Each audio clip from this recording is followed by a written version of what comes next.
La Ligue des Noirs du Québec demandait 5 000 $ par personne interpellée par des agents du SPVM sans raison entre 2017 et 2019.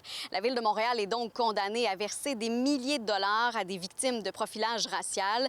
Parmi elles, il y a Alexandre Lamontagne, un homme noir arrêté sans raison à la sortie d'un bar en 2017. Il avait été menotté et envoyé derrière les barreaux pendant quelques heures. Durant le procès, il avait raconté avoir été jeté au sol par les policiers et s'être cogné à la tête. D'ailleurs, l'action collective, qui était évaluée à 171 millions de dollars, avait débuté avec le cas de cet homme. La Cour supérieure, qui donne donc gain de cause à la Ligue, reconnaît que le profilage racial existe bel et bien au sein du SPVM. La juge Dominique Poulain va plus loin en tenant la Ville responsable.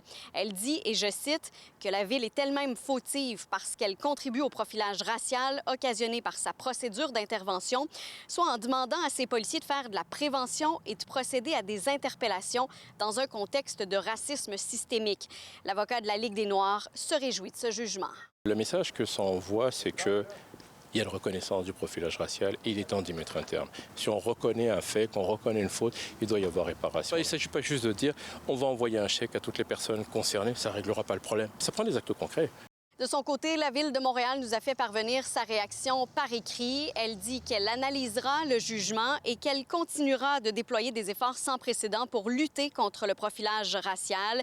Elle affirme qu'en tant que première administration à avoir reconnu l'existence du racisme systémique, elle continuera de travailler avec l'ensemble de ses partenaires et des organisations publiques de Montréal afin que chaque citoyen se sente en sécurité et bénéficie des mêmes droits. Rappelons que la mairesse Valérie Plante avait témoigné lors du procès qui s'est déroulé en février 2023. À Longueuil, Marie-Pierre Boucher pour Nouveau Info.